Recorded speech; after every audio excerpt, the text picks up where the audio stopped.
Hello, welcome to part 2 of using the NHS app. I'm Emma from Learning Plus in Ambleside, and today we're going to go through really carefully, step by step, how to use the NHS app.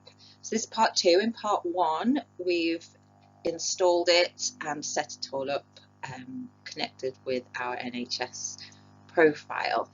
And so now it's just that's all happened. We're going to see what we can do with it through the different menus available on it. So here we go.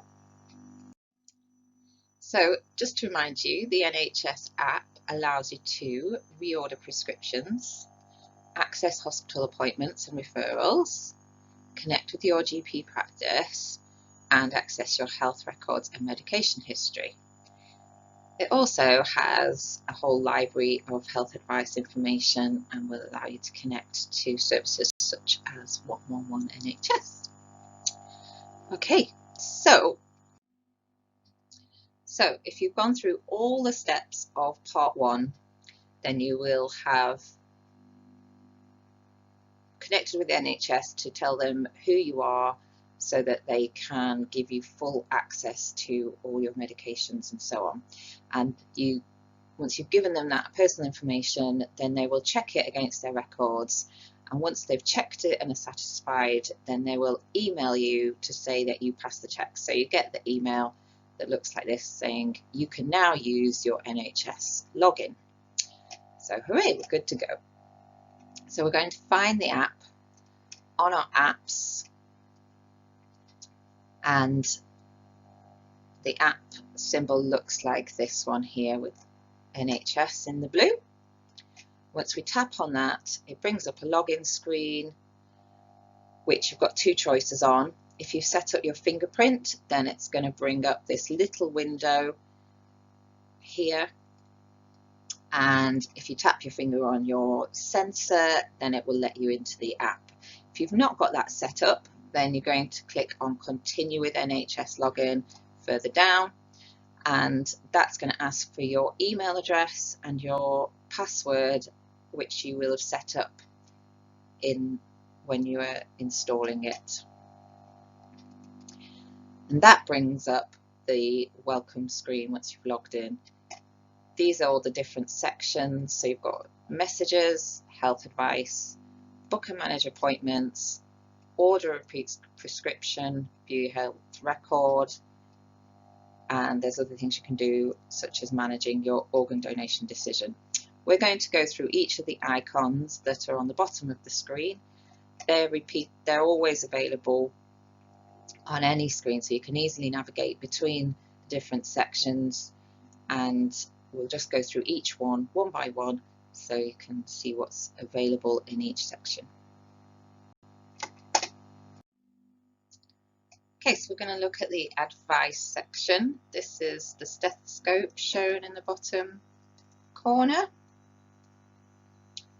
The bottom left-hand corner, if we tap on that, then it brings up this screen, and there's 3 items under this screen. So we can get advice about coronavirus. Hopefully that won't be there forever. Secondly, we can search conditions and treatments. So that's this section here.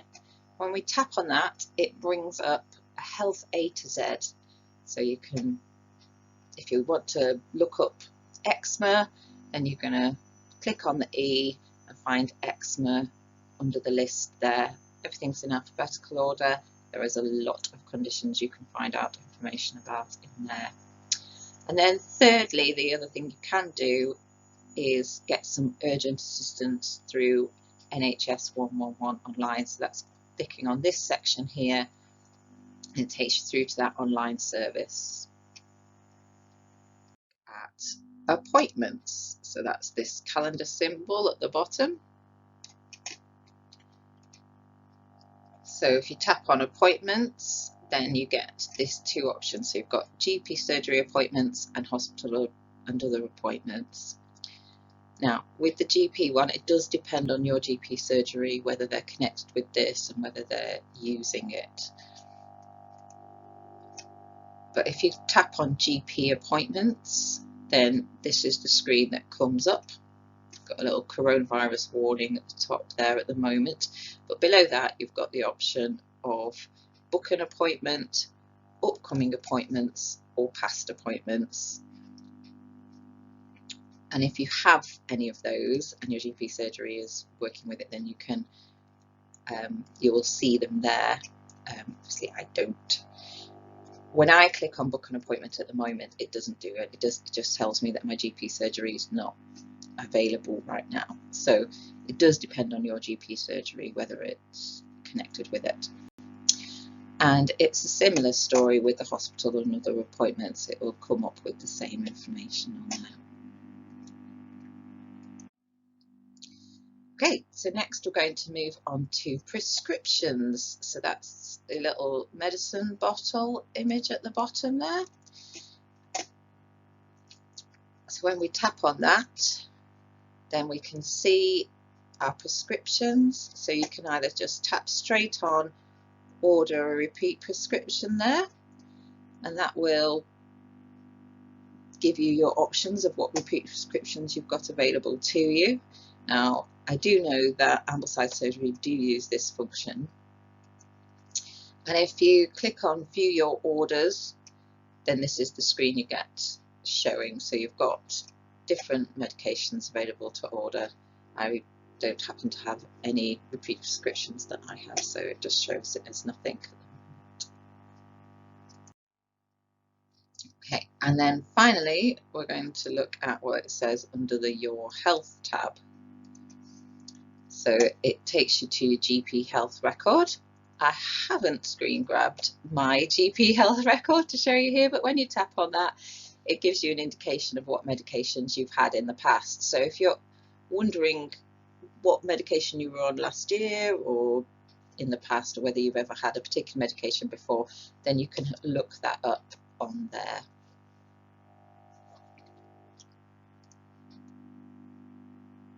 Oh, so yeah, when you click on that, it does show you that a little warning information about that information. Okay, finally then, the last section is the More section at the bottom. So you might get messages from the health service that comes up with here, and again you just tap on that and it brings up any messages. You can also manage your organ donation decision here, and also see if you want to be involved in sharing your data for research and planning. So you can always edit things there. And then finally, we're going to just look at the settings. So if you want to look at settings, it's this cog symbol up at the top right corner. And here you can see that you can adjust whether or not you're using fingerprint, just adjust your NHS login if you want to change your password or your email address. If you want it to give you any notifications or not, those things are all controllable under the settings tab there. Okay, that is everything there is to do on the NHS app. I think it's pretty straightforward in how you can use it, a lot more straightforward than the login process, and I hope it's a really useful tool for you to use. Okay, bye.